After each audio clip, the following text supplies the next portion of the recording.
Hello बच्चों, तो चलिए इस प्रश्न को पढ़ते हैं। त्रिभुज एबीसी की भुजा बीसी पर बिंदु डी व ई इस प्रकार हैं कि बीडी बराबर डीई बराबर ईसी यदि कोण बीएडी बराबर एक्स, कोण डीएई बराबर वाई, कोण ईएसी बराबर जेड, तब sine x plus y sine y plus z बट्टा साइन एक्स गुणा साइन जेड का मान है। तो यहाँ पर देखो, चारों विकल्पों में से हमें सही विकल्प का चयन करना है।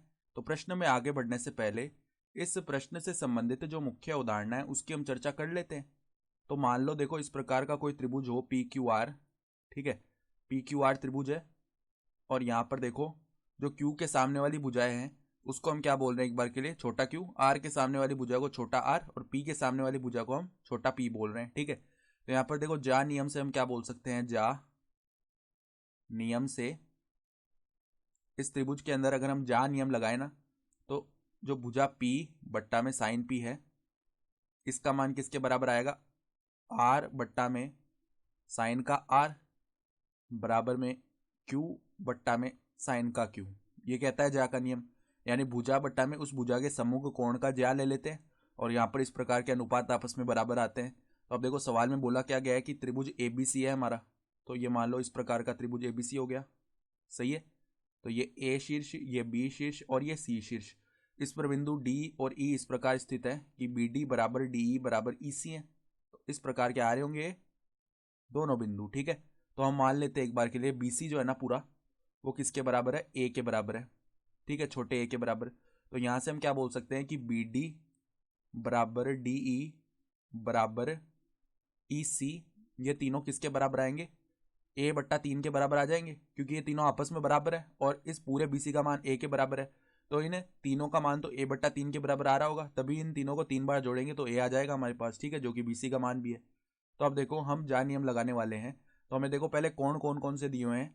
कोण बी ए डी का मान, यानी ये जो कोण है ना, ये हमें कितना दिया हुआ है, सवाल में एक्स दिया हुआ है। ठीक है, फिर कोण डी ए का मान, यानी ये वाला कोण हमें वाई दिया हुआ है। और कोण ई ए सी हमें जेड दिया हुआ है, यानी ये वाला कोण हमें जेड दिया हुआ है। तो पहले तो देखो कौन सा त्रिभुज ले रहे हैं, त्रिभुज ए बी डी में। त्रिभुज ए बी डी में बात करें ना, तो यहाँ पर देखो पहले हम क्या लिख रहे हैं, बी डी। तो बी डी का मान ए बट्टा 3 है। तो देखो ए बट्टा 3 और इसके बट्टा में क्या आता है, इसके सामने वाले कोण का साइन, यानी कि साइन एक्स। और ये किसके बराबर आएगा, देखो हमारे पास यहाँ पर ए डी बट्टा में उसके सामने वाला कोण है बी, यानी कि साइन बी। सही है, तो अगर हम यहाँ से साइन एक्स का मान निकालेंगे तो वो किसके बराबर आएगा, देखो साइन एक्स बराबर में हमारे पास में बन जाएगा, देखो ए बट्टा 3 तो इस तरफ ही रहा और यहाँ पर साइन बी बट्टा में क्या आ जाएगा, साइन बी बट्टा में ए डी आ जाएगा। सही है, इसको हमने समीकरण 1 बोल लिया। ठीक है, फिर उसके बाद देखो हम त्रिभुज ले रहे हैं कौन सा, त्रिभुज ई ए सी में।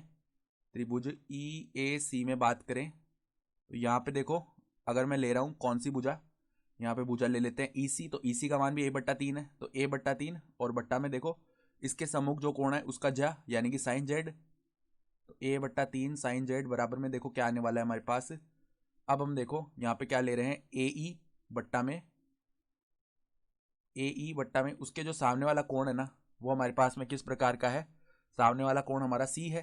तो ए ई बट्टा में साइन सी आ जाएगा ना। सही है, तो अगर हम यहाँ से मान निकालेंगे साइन जेड का, तो वो किसके बराबर आएगा, देखो ए बट्टा 3 साइन सी बट्टा में क्या आ जाएगा, ए ई आ जाएगा। सही है, इसको हम समीकरण 2 बोल रहे हैं। फिर देखो हम क्या कर रहे हैं, अब हम समीकरण मतलब त्रिभुज लेते हैं ए बी ई। तो त्रिभुज ए बी ई में, त्रिभुज ए बी ई में बात करेंगे तो अगर हम यहाँ पर कौन सा लिख रहे हैं, बीई। बीई का मान देखो क्या आ जाएगा, क्योंकि बी डी का मान ए बट्टा 3 है और डी का मान भी ए बट्टा 3 है, तो बी का मान 2a/3 आएगा ना। तो 2a/3 और बट्टा में इसके समूह को कोण का साइन, यानी कि साइन एक्स प्लस वाई। सही है, बराबर में देखो हम क्या लिख देंगे, बराबर में हम लिखने वाले हैं देखो यहाँ पर ए ई बट्टा में इसके जो समूह कोण है उसका साइन, यानी कि साइन बी। सही है, तो अगर हम यहाँ से साइन एक्स प्लस वाई का मान निकालेंगे ना, वो किसके बराबर आएगा, 2a/3। यहाँ पर साइन भी आ जाएगा ऊपर और बट्टा में आ जाएगा ए। इसको हम समीकरण 3 बोल रहे हैं। फिर देखो हम कौन सा त्रिभुज ले रहे हैं, अब हम त्रिभुज ले रहे हैं त्रिभुज ए डी सी में। तो देखो त्रिभुज ए डी सी में अगर हम देखो कौन सी भुजा लिख रहे हैं, त्रिभुज एडीसी में डीसी लिखे तो डीसी का मान भी 2a/3 आएगा। सही है, क्योंकि डी और ईसी दोनों का मान a/3 है, तो इनको जोड़ने पर डीसी आ जाएगा ना। तो 2a/3 और साइन का क्या आ जाएगा हमारे पास में, साइन का y + z बराबर में देखो हमारे पास हम कौन सी भुजा ले रहे हैं। अब भुजा की बात करें तो यहाँ पर देखो हमने क्या लिखा, साइन y + z। तो इसका मान जो है ना वो अब किसके बराबर आएगा, देखो किस प्रकार का पद लिखा, 2a/3 साइन y + z।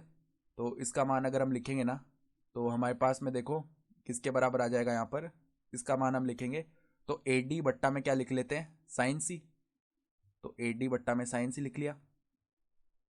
तो अगर यहाँ से मान निकाला जाए साइन y + z का, तो वो किसके बराबर आएगा, 2a/3 साइन सी बट्टा में AD के बराबर आ जाएगा। इसको हमने बोल लिया है समीकरण 4।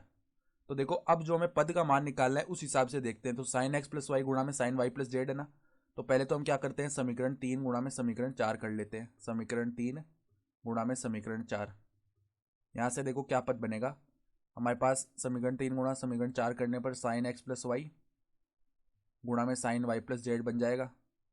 इसका मान देखो क्या आएगा, समीकरण 3 में क्या है, 2a/3 साइन b बट्टा a, तो 2a/3 साइन b बट्टा में a गुणा में देखो 2a/3 साइन c बट्टा में आ जाएगा AD।